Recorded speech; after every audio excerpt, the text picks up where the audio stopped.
ኢትዮጵያ ዘለዋ ሃፍቲ ግብርና ኣብ ዓለም ለኸ መድረኽ ዘለዋ ተወዳዳሪነት እናዕበዮ ከም ዝኾነ ኣብ ኢንቨስትመንት ግብርና ኢትዮጵያ ዝተዋፈሩ ህንዳዊ በዓል ሃፍቲ ጋጀንድራ ሲንጋህ ማንፑራ ገሊጾም ኢትዮጵያ ዓውዲ ግብርና ተግባራዊ ዝገበረቶም ስራሕቲ ሪፎርም ጭቡጥ ውጽኢት እናተረኸበሎም እዩ ኣብ ኢንቨስትመንት ግብርና እውን ንሰብ ሃፍቲ ዘተባብዕ ምቹ ኩነታት ካብ ምፍጣር ብተወሳኺ ኢትዮጵያ ኣብቲ ዓውዲ ዘለዋ ዕቑር ሃፍቲ ሰብ ሃፍቲ ውሽጢ ሃገርን ወፃእን ናይ ምስሓብ ዓቕሙ ልዑል ኢሎም ህንዳዊ በዓል ሃፍቲ ጋጀንድራ ሲንጋህ ማንፑራ ኣብ ደቡብ አፍሪካ ታንዛኒያ ኬንያ ዛምቢያን ካልኦት ሃገራትን ዑደት ታህሳስ ኢንቨስትመንት ከም ዝገበሩ ኣዘኻኺሮም ኣብ ኢትዮጵያ ዝገበሩ ዑደት እውን እታ ሃገር ንኢንቨስትመንት ግብርና ተመራጺት ብምግባር ኣብ ልምዓት ዓውዲ አትክልትን ፍራምረን ተዋፊሮም እናሰርሑ ከም ዝርከቡ ገሊጾም When I travel to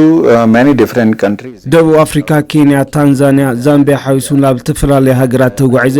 ኣብቲ ኸይዲ ኢትዮጵያ ልባዕላ ዓቢ ናይ ዕዳጋ ማእኸል ጥራሕ ለይኾነስ ሰፊሕ ዓቕሚ ዕዳጋ ከም ዘለዋ ተረድእ ኣለኹም ካብዚ ብል ዘለለ ድማ ከም ሓደ በዓል ሃፍቲ ወጻኢ ብፍላይ ከም ሓደ በዓል ሃፍቲ ህንዲ ዋና ጥመተ ዝገበርክሉ ኣብ ዓውዲ ሕርሻ እዩ ግብርና ኢትዮጵያ ዓቢ ተስፋ ዓቕሚ ኣለዎም ንሕና እውን ኣብ ዓውዲ ግብርና ብፍላይ ኣብ አትክልቲ ፍረምረ ኢንቨስት ጌርና ኢና ዋና ዕላማና ፍርያት ኣብ ኢትዮጵያ ብምፍራይ ናብ ዝተፈላለዩ ክፋላት ዓለም ምልኣኽ እዩ ንግዚኡ ኣብ ዓውዲ ኣቮካዶ ዓቢ ጠመተ ሂብና ብቆራጽነትና ስራሕና ንግነም ብተወሳኺ ኣብ ፍርያት ሙዝ ንምስራሕ ትልመለና ከምኡውን ኣብ ዝተፈላለዩ አትክልትታት ቅመማቅመም ከም እንጀራ ብሉቤሪን ኣብ ዝበሉ ፍረምረታት ሰፊሕ ዓቕሚ ኣለና ኣብዚ ሕዚ እዋን ከባቢ $500,000 ካፒታል ኢንቨስት ጌርና ኢና እዛ ሃዝ ናብ 3 ዕጽፍ ንምዕባይ ትልመለና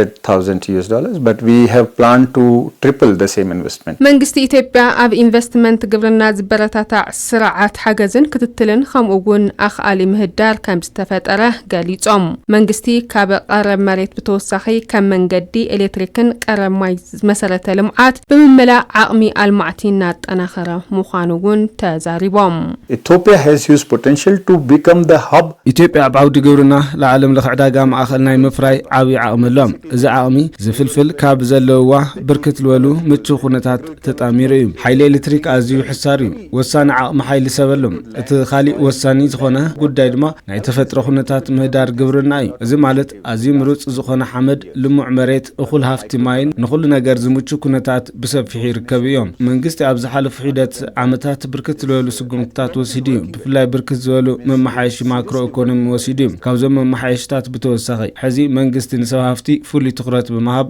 ቆራጽነትና ሰርሐ ይግነም means they're seriously working for investors